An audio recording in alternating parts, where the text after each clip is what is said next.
everyone, Suzi here, and today we're playing King Arthur Legends Rise. For today's video, we're going to talk about the legendary relic shard summon selection ticket. Which one should you pick if you get one of these?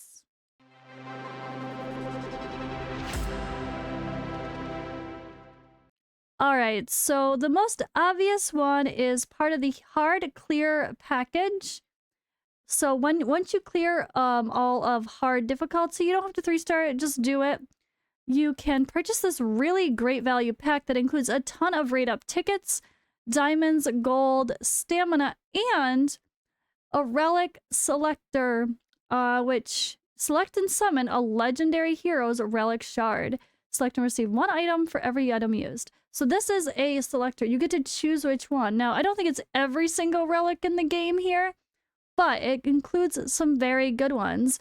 There are 3 that definitely stick out that we're going to talk about and why. And I'm going to give the opinion, not just from me. This is from me, I guess you could say Googling, but searching in Discord to see what do people talk about. What are the discussions being had around which one to pick. And it's very clear that there are 3 that people talk about. So first of all, I'm going to buy this. I'm going to buy this pack. And yeah, I kind of was intending to from the start. Just a friendly reminder to always do your purchases in the Netmarble client on the web, because you get a 10% earnings cashback type deal with points. And then you could use those points to, you know, put toward future, future stuffs. So there's also, 10% off exclusive launcher coupon. So one thing that I realized I never used was this. So there's no coupon applied, or there's actually this coupon here, a 10% off coupon. So you can, they periodically tell us to use this. I kind of never did. So we're going to use that now. So on top of that, you also can get a 10% like point bonus. So let me just do that. And I'll let you guys know how much it is. I know it's in RON. I do live in Romania. But this is like 28 euros. Or yeah, something like that. 28 euros, so like 30 bucks, 32 bucks, something close to that. It's always a little bit more with US dollars. Okay, $31.30 US dollars with this 10% off thing. That's a really solid value for these kind of games, honestly. When it comes to these rewards, 1,200. Okay, can we claim all? No, we have to claim it one at a time. Okay. Look at all these. So I cleared hard difficulty and waited until I finished it to do this. That's a lot. I'll take it. Now I have diamonds. I don't feel diamond broke anymore. And the exciting one. Oh boy. Oh boy. Okay, so I have heard that another spot you get this is related to your account. Like when your account hits a certain level, I think someone said account level 100 actually, which sounds very far off. But maybe you'll get one of these like pop-up packs. Depending on when you beat stuff, they offer you for like diamonds or something to be able to purchase it. It might be something like that. But I don't see it offered. I know I've seen it offered somewhere else. But I don't see it here. There is a hero summon ticket here, so it's not that. There's nothing here related. Yeah, I don't know. So I'm not exactly sure where it is. There's sometimes are random other packs that pop up with this stuff like this, but I haven't seen that specific thing. And unless it's something that comes and goes in one of these other special shops, well, yeah, I don't know. But yeah, I already have bought the normal clear package, just to be clear, which you get a legendary random ticket, or it's a ticket for a random legendary at the end. This is great value. This is great value. And well, I will do a video on the shop here probably next week, so stay tuned for that. What about the Hell one? Is the Hell one a great value? Oh boy. Oh boy. 250 lei. Okay, we're getting it more expensive, but that's a lot of summons. And a lot. Holy gold. Is it bad that I look at this and I see the gold is the most exciting thing? I will take 10 million gold, please. Yes, please. All right, anyway. Distracted. Squirrel. Let's talk about this thing. Let's use it. So you get a selection of artifacts. Now, definitely don't buy any of Tristan's artifacts. You can get them from the shops that already exist. Plus, you don't buy duplicate artifacts in this game. There's no reason to when you can just select the one you want if you're buying this anyway.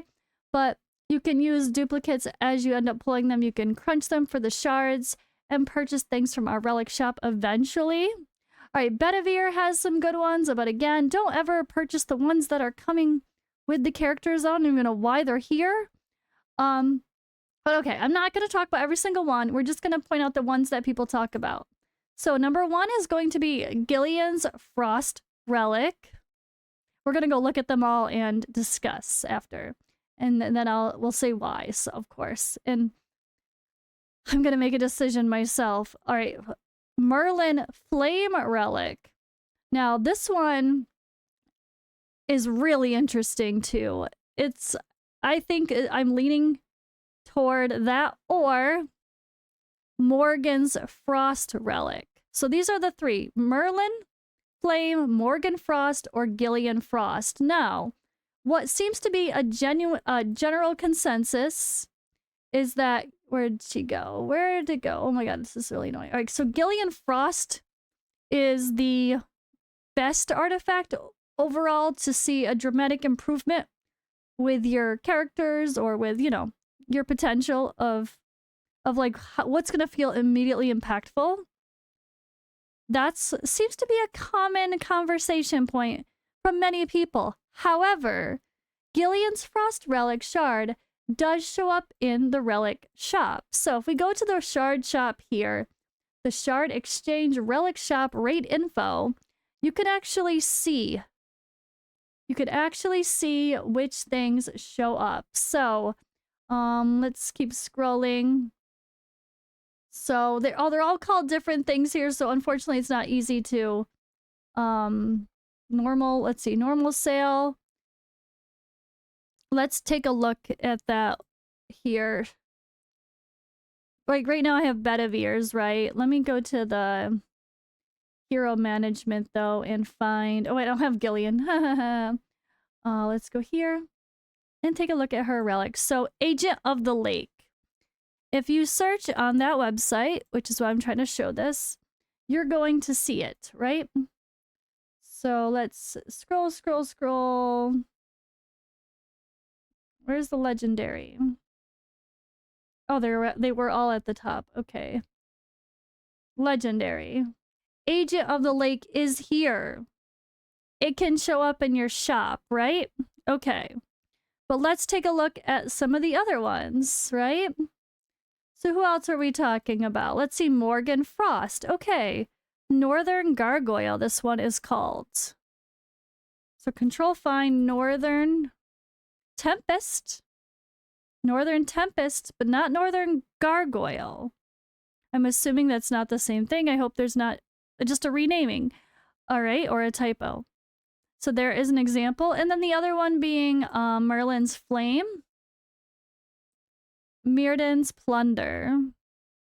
So let's just clarify that one here too. Control F, Mir. Did I spell that right? Just double checking. MYR. Yep, it's not showing up, right guys? It's definitely not showing up. So, because those ones are not able to be to show up in your shop to where you can just make that happen if you sell duplicates. It might be a while before you can get there, but it's gonna possibly show up eventually, or you can summon it. Because that Gillian's is possible to get, I'm personally not going to look for that one. Plus, I also don't have the hero. So for me, it doesn't make sense to get one for a hero that I might not pull for a really long time because my luck could be terrible. Who knows? However, if you have her, I know it could be amazing and super impactful. But, and this is especially if you didn't go with, if you didn't go with, I saw some conversation around with Morgan's Storm, then definitely go with Gillian's Frost. But there's been a lot of conversation and debate about this, but I feel like it's still a general consensus of which ones really can shine. And I prefer to go with something that I know I can only get as a guarantee in something like, you know, there now versus watch what I pick Gillian even though I don't have her. Or if let's pretend I do have her and I know it's important, but then it shows up in the shop 2 weeks later and I could have just bought it directly by selling all my other artifacts that I've already got duplicates of, because I have gotten 2 legendary duplicates already. And of course, I think I had more duplicates than I had original ones I can actually use. So with that in mind, let's talk about it. However, let's start here. Let's start with Gillian. So this is still the most talked about artifact. Her frost wand here, Agent of the Lake. So let's see why. Her basic attack skill 1 attacks one enemy 2 times. Total damage 38% attack. Heals the ally with the lowest HP by 8.7% of Gillian's max HP plus 150. Skills up pretty well. Pretty solid. All right. Her second skill attacks one enemy, damages 8.9% attack. 60% chance to reduce the target's attack gauge by 30%. 40% independent chance to heal each ally. 14.3% of Gillian's max HP plus 150. 100% chance to heal the ally with the lowest HP by 20.3% of Gillian's max HP plus 30. So this is a huge heal. Not only should you be healing all your allies, you're going to heal whoever's the lowest HP even more, and you're going to reduce the target's attack gauge. Like, this is a really strong skill, right? That is absolutely solid. But let's read the third one. Attacks all enemies 2 times. Total damage of 114% or 0.2% attack. 45% chance for each hit to inflict temptation for 1 turn. Temptation, the target cannot attack seducing opponents. And the defense is decreased by 5%. So if she cannot be attacked when she inflicts someone this buff on someone, debuff on someone, or abnormal status effect, and then the defense goes down. Pretty interesting there. But really, I think it's this strong heal, really strong heals. So this is choice number 1 to debate about. Choice number 2, let's go with something else related to healing. Let's go with Merlin's Flame Relic. So, basic attack, attacks one enemy 3 times. Chance to inflict stun, so that's great. We like to see a little bit of crowd control. And multi-hitters can come in handy in a lot of areas when we're dealing with barriers. His second skill, attacks one enemy 4 times. Total damage 208% attack. 100% chance to inflict Phoenix Ashes for 2 turns. So, Phoenix Ashes, when hit, heals the attacker. Healing is based on the attacker's max HP. 100% chance to grant attack increase 1 to the attacker for 1 turn. 90% chance to recharge the attacker's attack gauge by 30%. So, Phoenix Ashes, this is a way to have some crazy healing. And extra buffs as well, and attack gauge boosting in the same way that Frozen Remains works, right? So Frozen Remains, when hit, it'll grant the damage immunity, or sorry, damage taken decrease and dot immunity on the attacker. That's how we cheese the content for Gorgos, right? With the 3 uses. So let's see, did this have limited uses as well? Phoenix Ashes? Yes, same thing. 3 uses only, though. So this could add a ton of extra healing and support, and attack boosting is always nice. However, it only works on 3 heroes as well. So there's a little bit of limit there, but to always be able to put this up is amazing. I have Merlin with C4, and that improves his abilities to get there. I'll have to show you what I mean afterward, but yeah. It does allow for you to be able to get the Phoenix, what is it? Phoenix Ashes or Frozen Remains at the start of a battle. So I've already seen this in action a little bit. It's definitely helpful. I've definitely seen some improved survivability and, of course, damage when Merlin is in my team, I think because of that extra chivalry. But this guarantees it.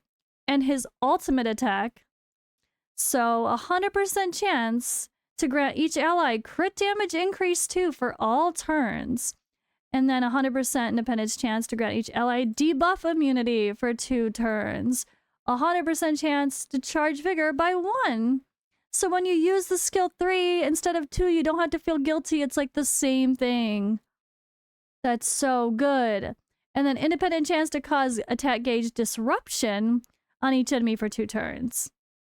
This sounds great for so much. Like this attack gauge disruption, I mean, this screams arena, and then all this debuff immunity and crit damage is good everywhere, of course. But there's so many places PvE and PvP that this is amazing for. Oh God, which one am I going to choose? So my debate is Merlin Flame or Morgan Frost. Let's read Morgan Frost. Single basic attack, attacks one enemy 2 times, total damage 52% attack, 50% chance to inflict sleep for 2 turns.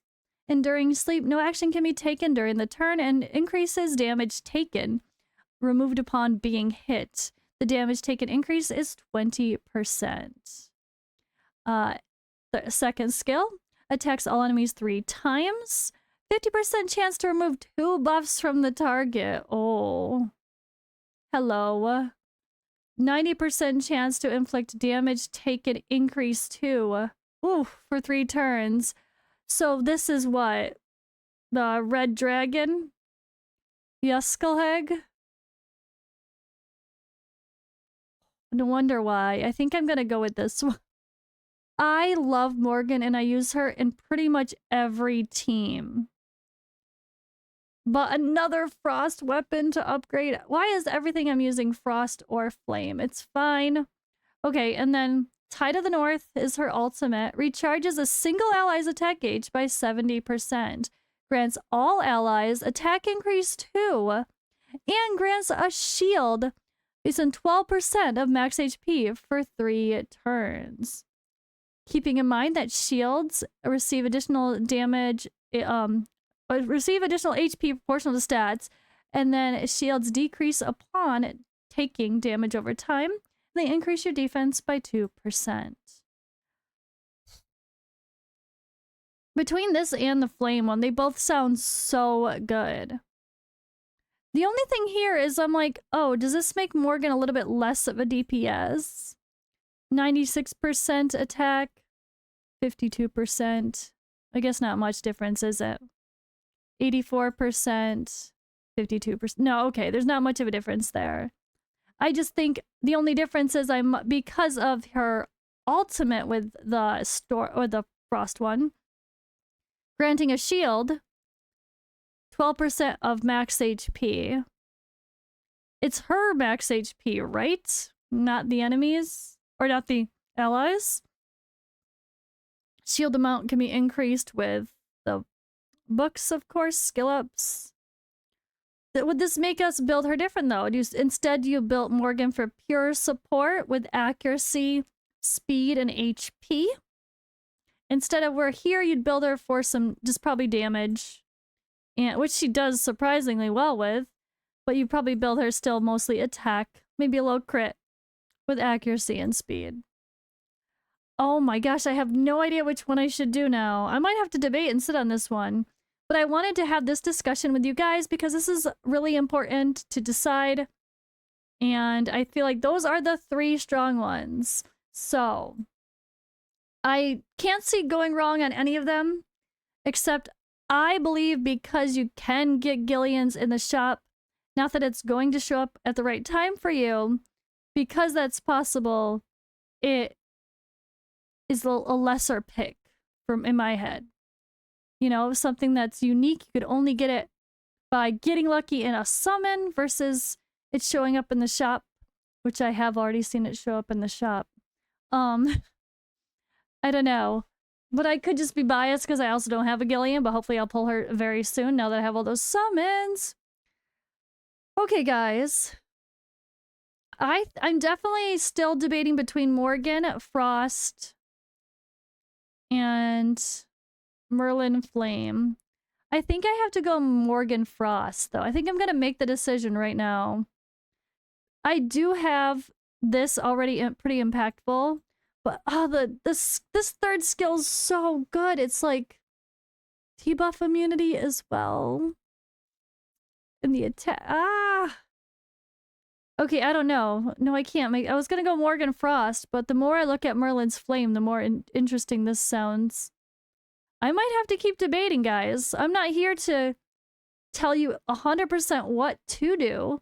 I'm just here to help you guys make informed decisions, and that has to be based on your account and what you're using, what you need for your account as well, and what you find fun, because at the end of the day, this is a game after all.